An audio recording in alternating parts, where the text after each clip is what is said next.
चुनाव प्रचार थमने से पहले केजरीवाल का बीजेपी पर बड़ा हमला। कहा, दिल्ली के चुनाव में एक के बाद एक गुंडागर्दी हो रही, डबल इंजन सरकार जनता को कुचल देगी। केजरीवाल ने कहा, आम आदमी पार्टी के कार्यकर्ताओं पर हमले हो रहे, खुलेआम जनता को धमकी दी जा रही। ये वक्त बीजेपी की गुंडाई को हराने का है। जनता को धमकी दी जा रही है कि बीजेपी में आ जाओ, नहीं तो ये कर देंगे, वो कर देंगे।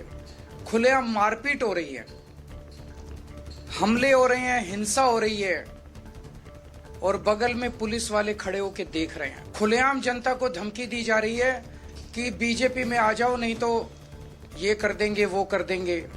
खुलेआम मारपीट हो रही है, हमले हो रहे हैं, हिंसा हो रही है और बगल में पुलिस वाले खड़े होकर देख रहे हैं। केजरीवाल ने कहा, चुनाव में खुलेआम मारपीट, हिंसा हो रही, बगल में पुलिस वाले खड़े होकर देख रहे, पुलिस लाचार और बेसहारा नजर आ रही।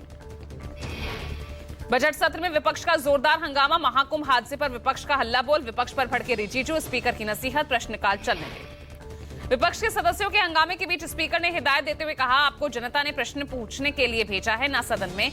जनता ने आपको टेबल तोड़ने के लिए यहां नहीं भेजा। स्पीकर ओम बिरला ने कहा, आपको जनता ने प्रश्न पूछने के लिए भेजा, ना सदन में कि मेज तोड़ने के लिए। अगर ऐसा है तो जोर जोर से मारिए।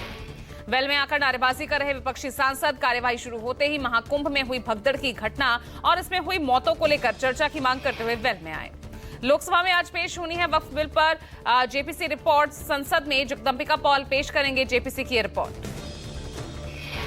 दिल्ली में चुनाव प्रचार का आज आखिरी दिन। शाम 5 बजे थम जाएगा प्रचार का शोर। 70 सीटों पर 5 फरवरी को मतदान। चुनाव प्रचार के अंतिम दिन सभी सियासी पार्टियों के दिग्गज जोर शोर से कर रहे प्रचार। इस बार दिल्ली के चुनावी रण में 699 उम्मीदवार मैदान में। 8 फरवरी को आएंगे चुनाव के परिणाम। दिल्ली विधानसभा चुनाव को लेकर चरम पर सियासी पारा। पार्टियों के स्टार प्रचारक जगह जगह कर रहे जनसभाएं। चुनाव प्रचार के लिए आज मैदान में उतरे कांग्रेस के दिग्गज। प्रियंका गांधी ने जंगपुरा में रोड शो किया, कांग्रेस प्रत्याशी के लिए वोट मांगे। चुनावी दंगल में आज उतरेंगे कांग्रेस नेता सचिन पायलट। पटपड़गंज, राजेंद्र नगर, रिठाला में भरेंगे हुंकार। बीजेपी खेमे से कई दिग्गज आज चुनावी मैदान में। जंगपुरा, बिजवासन, द्वारका में अमित शाह की जनसभा। रक्षा मंत्री राजनाथ सिंह छतरपुर, मोतीनगर में रोड शो करेंगे। उत्तराखंड के सीएम पुष्कर सिंह धामी करोलबाग, पटेल नगर, संगम विहार में सभा करेंगे। दिल्ली के दंगल में उतरे गोवा के सीएम प्रमोद सावंत। सुल्तानपुर माजरा, रिठाला में रोड शो करेंगे। दिल्ली के दंगल में आज आपकी भी ताबड़तोड़ रैलियां। छतरपुर में केजरीवाल की रैली, कालकाजी में रोड शो कर चुनाव प्रचार करेंगे। दिल्ली के दंगल में उतरेंगे आम आदमी पार्टी के नेता संजय सिंह। रिठाला में रोड शो, बवाना और किराड़ी में जनसभा को करेंगे संबोधित। सीएम भगवंत मान भी आज 4 बजे रोड शो करेंगे। मान, आदर्श नगर, शालीमार बाग, शकूर बस्ती, वजीरपुर में रोड शो करते नजर आएंगे। नई दिल्ली विधानसभा क्षेत्र से कांग्रेस उम्मीदवार संदीप दीक्षित ने कहा, केजरीवाल का पूरा खेल फ्री का वो कोई काम नहीं करेंगे। संदीप दीक्षित ने कहा, दिल्ली के लोग जिस रोजगार के लिए तड़प रहे, उसके लिए वो केवल कांग्रेस की तरफ देख रहे। संदीप दीक्षित ने कहा, बीजेपी आपको जब लोग जमीनी स्तर पर देखते हैं तो जनता निराश हो जाती है, तब उन्हें 10 साल पुरानी कांग्रेस याद आती है। बसंत पंचमी पर महाकुंभ का तीसरा अमृत स्नान। सभी अखाड़ों का बारी बारी से किया स्नान। हाथी, घोड़े, पालकी और गाजे बाजे के साथ स्नान करने पहुंच रहे हैं साधु सन्यासी। स्नान की 2750 ईसवी कैंप से मॉनिटरिंग हो रही है। आज लाखों की संख्या में श्रद्धालु स्नान कर रहे। सुबह 8 बजे तक 62,25,000 से ज्यादा श्रद्धालुओं ने पवित्र डुबकी लगाई। आम श्रद्धालुओं के स्नान के दौरान की गई हेलीकॉप्टर से पुष्प वर्षा। देश दुनिया से लाखों की संख्या में गंगा, यमुना, सरस्वती के त्रिवेणी में आस्था की डुबकी लगा रहे। हर कोई अमृत स्नान का लौकिक आनंद ले रहा। प्रयागराज में अमृत स्नान के दौरान चारों ओर हर हर गंगे की घोष सुनाई दे रही। नागा साधुओं ने दिखाया महाकुंभ की पवित्रता और उल्लास का अद्वितीय अनुभव। झलक। पुरुष नागा साधुओं के साथ ही महिला नागा सन्यासियां भी तप और योग में लीन रही। नागा साधु नगाड़ों की ताल पर नृत्य करते हुए जोश और उत्साह के साथ पहुंचे। जटाओं में फूल, फूलों की मालाएं और त्रिशूल हवा में लहराते हुए संगम तट पर पहुंचे नागा साधु। नागा साधुओं का अद्भुत प्रदर्शन श्रद्धालुओं के लिए आकर्षण का केंद्र बना। कभी डमरू बजाते हुए तो कभी भाले और तलवार लहराते नजर आए। सुरक्षा के लिए 11 स्तरीय तैयारियां। सीएम योगी अपने आवास के वॉर रूम में डीजीपी, प्रमुख सचिव गृह और मुख्यमंत्री कार्यालय के अफसरों को बसंत पंचमी के अमृत स्नान पर लगातार अपडेट ले रहे।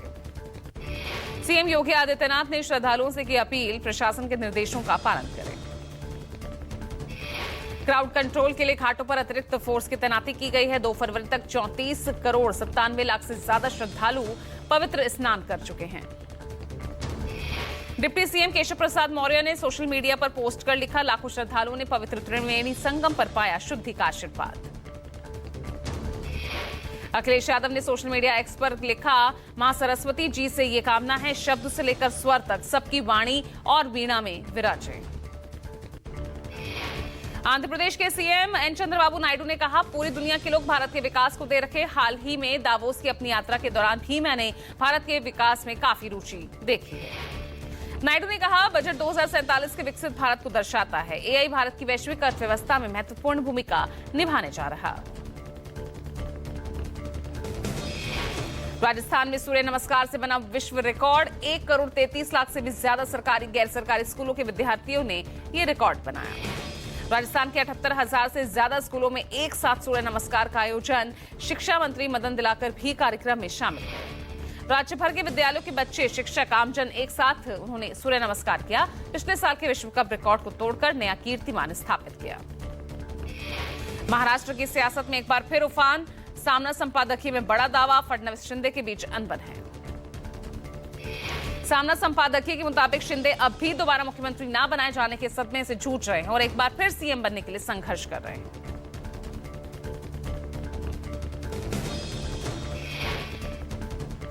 दिल्ली में नौसेना हाफ मैराथन, जिसमें हरी झंडी दिखाई गई है मंत्री मंडाविया की तरफ से। मैराथन में 10,000 प्रतिभागियों ने हिस्सा लिया। कार्यक्रम जवाहरलाल नेहरू स्टेडियम में आयोजित किया गया। आयोजन का उद्देश्य फिटनेस, अनुशासन और राष्ट्रीय गौरव की भावना का जश्न मनाना है। महाराष्ट्र में गिलियन बेरे सिंड्रोम का खौफ, 9 नए संदिग्ध केस आए सामने। कुल मामले हुए 158 के पार। आज मुख्यमंत्री और स्वास्थ्य मंत्री की बैठक। जीबीएस पर देंगे अपडेट। पुणे जीबीएस के लगातार बन रहा हॉटस्पॉट। पुणे में प्रदूषित पानी के चलते मरीजों की संख्या बढ़ रही। पुणे मनपा से 31 मरीज, 83 सिंहगढ़ रोड, 18 पिंपरी चिंचवड़ से हैं। यूपी के सोनभद्र में दर्दनाक हादसा, ट्रेलर और कार की भिड़ंत। 1 बच्चे, 2 महिलाओं समेत 6 लोगों की मौत। डिवाइडर तोड़ ट्रेलर ने मारी कार को टक्कर। कार और ट्रेलर की आपस में हुई भिड़ंत, 4 लोग गंभीर रूप से घायल। कार के उड़े पर खच्चे। मौके पर पहुंची पुलिस ने शवों का पंचनामा भरकर पोस्टमार्टम के लिए भेजा। गुजरात के सापुतारा घाट पर दर्दनाक बस हादसा, 7 लोगों की मौत, 15 लोग घायल। कुंभ स्नान कर लौट रहे श्रद्धालुओं से भरी बस हादसे का शिकार हो गई। 200 फीट गहरी खाई में जा गिरी। घायलों का इलाज जारी।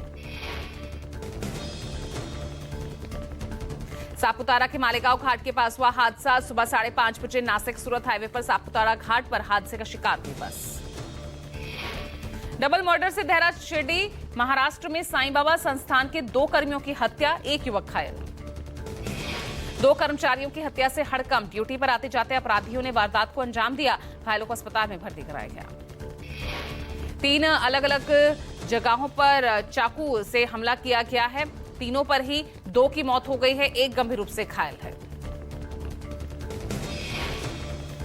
विश्व पुस्तक मेले में युवाओं आमजनों की पहली पसंद बन रहा अखिल भारतीय गायत्री परिवार का बुक स्टॉल। सनातन धर्म और वेदों पर आधारित सस्ती किताबें लोगों के बीच सुर्खियां बटोर रही।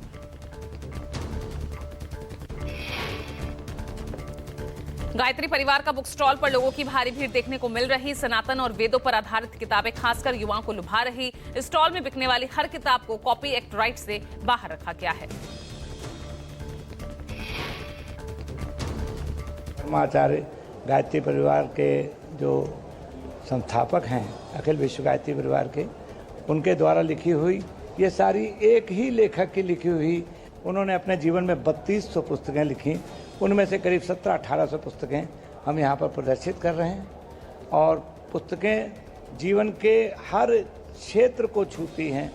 लाइफ का कोई एस्पेक्ट नहीं है जिसको नहीं छूती। शेयर बाजार में बड़ी हलचल। शेयर बाजार खुलते ही शुरुआती कारोबार में सेंसेक्स 731 अंक गिरकर 76,774.05 पर पहुंचा। निफ्टी 243 अंक गिरकर 23,239.15 पर कारोबार कर रहा। शुरुआती कारोबार में बड़ी कंपनीज के शेयर्स में दबाव दिखा। बैंकिंग, आईटी, ऑटो सेक्टर में भी गिरावट दर्ज की गई।